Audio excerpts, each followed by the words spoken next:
Hello everybody, my name is the Violist, and today I decided to do something a little bit different. I was practicing. I was like, man, it's really, it's really great to play the viola. Playing the viola is my passion. But there are so many people out there that want to make us feel like the lowest instrument of any orchestra. So today I decided why not why not listen to some viola jokes? Because I haven't heard them all already, you know. So I figured I'm from New York. The New York Youth Orchestra made a viola jokes illustrated video, and I decided why not watch these, share my opinion about viola jokes with you all, and also maybe enlighten them, enlighten those, and educate those who aren't from an orchestral background and don't know what the difference between a violin and viola are, or who maybe don't even know what a viola is. So let's watch this video and degrade myself even further than I already am.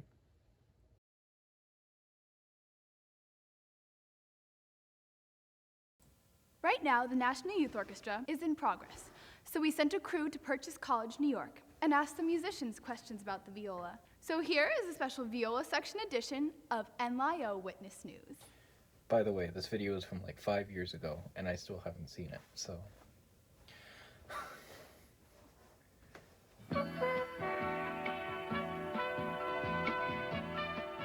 How do you get a violist to play ricochet? Well, I'm sure there's some marking in the music or something, right?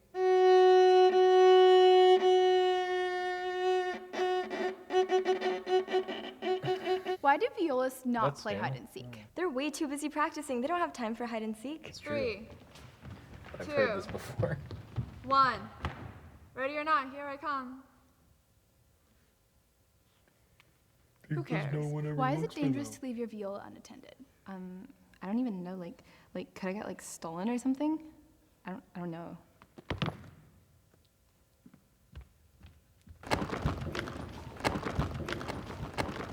What is the difference between the first and last stand of the viola section? I actually have a story about that. More about that in a second. So anyway, what's the difference between the first and last stand of a viola section? Well, I assume the leaders would be up front. Ready, everyone? Exactly like last time. 1,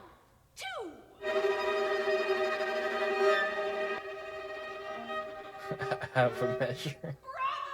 Did you know that violist That is was good. not a word in the Google Dictionary? It isn't. Are you serious? What the All of these are false, but somewhere there's a place for us.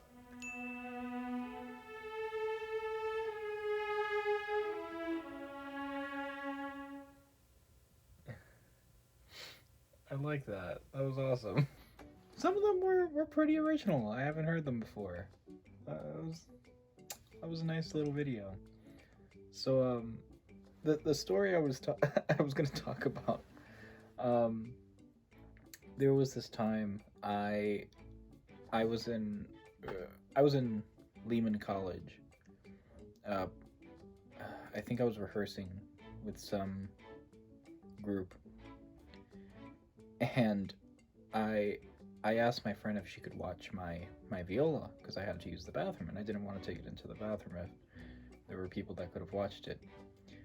So I left my viola with my friend, and when I came back out, I asked her, "Where's my viola?" Couldn't find it. I couldn't find it anywhere.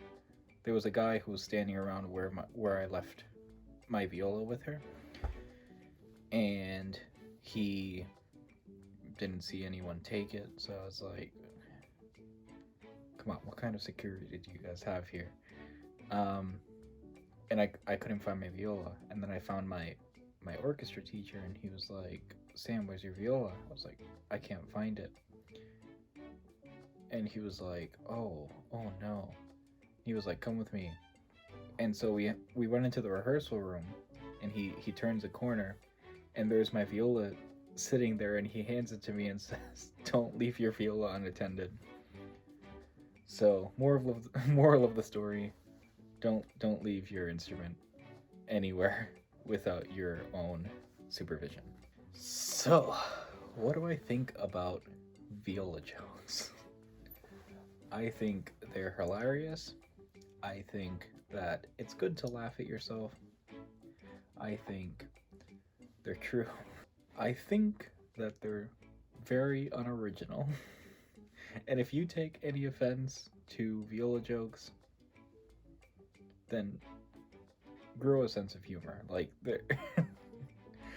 there's no offense that you should take from viola jokes. They're hilarious. They're dry humor, dad jokes. Just grow a pair and listen to some viola jokes because they're funny. Now, what's the difference, some of you may be asking, between a violin and a viola? Some of you may be asking, what the hell is a viola? And I'm here to answer these questions. For those of you who don't know, this is a viola. You may say, "Oh, it looks like a violin." This is a viola. It looks very much like a violin. It's a little bigger, but this is a viola. I'll explain the difference in a second.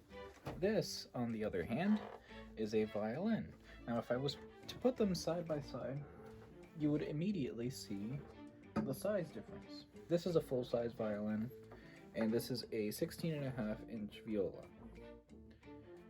Now, you can see that the viola is taller by maybe an inch, 2 inches, maybe 2.5 inches, something like that. Maybe even more, maybe 3 inches.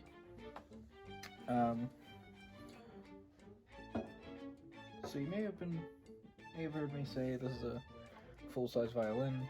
Violins are measured by fractions, or at least I think they are. I'm not a violin expert.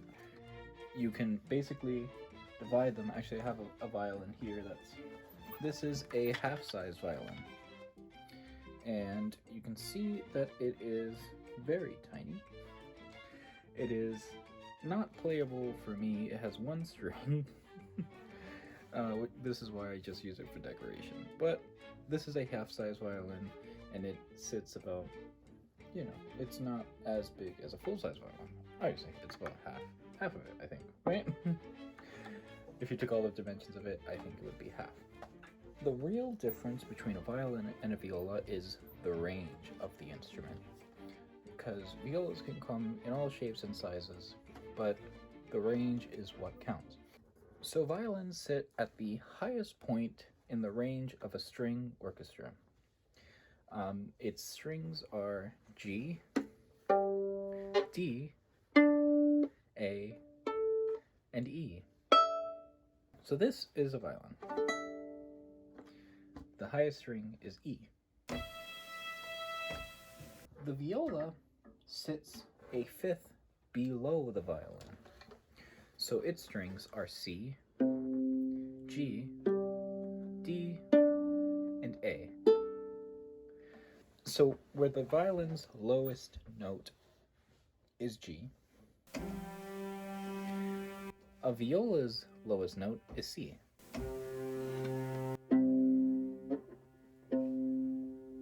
It's an octave below middle C. So the viola sits in between the range of a cello and a violin. A cello strings would be an octave below a viola. So C, G, D, and A. So that is where the viola sits.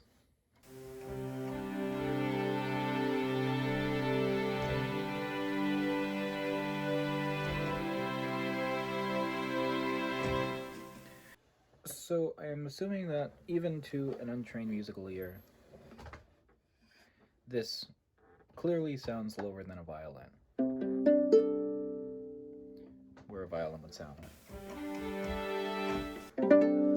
Even if you don't know what a fifth, a fourth, or an octave are, this is lower than a violin. What are some key characteristics of the sound that differentiate the violin and the viola? Number one, the viola sucks. Number one, if you were to play a violin, the sound is very cutting, it's very clear, it's very cutting, it's very narrow. These are all words that I would use to describe the violin sound. I forgot my chin rest, shoulder rest, but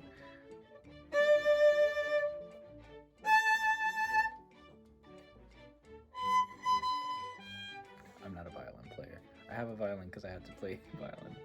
And it's also really late, so I'm not going to play my violin. But this is the violin. But everyone has most likely heard the sound of a violin at some point in their life. Now, the sound of a viola is very deep. It's not as dark as the cello, I would say, but it's very deep. It's very unclear, but that's not necessarily a bad thing. It's very warm. It's very... My middle school teacher used to describe it as dark chocolate, and I think that describes the viola sound very nicely. It sounds like dark chocolate, and I will play a little bit for you right now.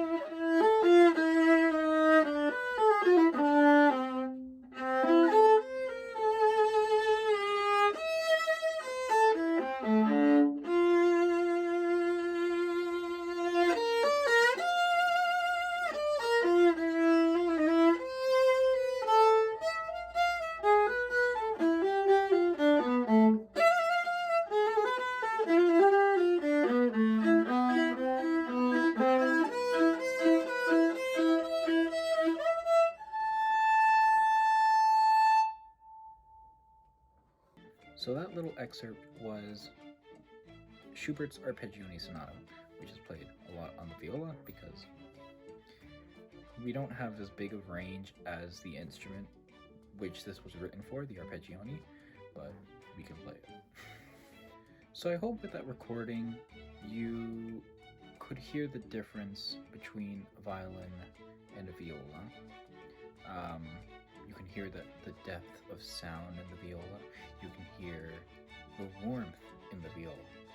Now, contrary to popular belief, viola is a very beautiful instrument. It's just, it's really hard to play. There is an art to viola playing that is really hard to pick up on. And not to say that if you play the violin, it's not similar, but it's not the same as playing the violin. And because of this, I think that may be where viola jokes stemmed from, is that when a violinist picks up a viola, they just can't play it. And they wish they could. They wish they could so badly, but they can't. So, with that note, I'm gonna leave it there. Make sure you practice, especially the viola, and I will see you all in the next video. Hopefully the next video will be music. I'm working on a fugue. But thank you for watching, and see you next time.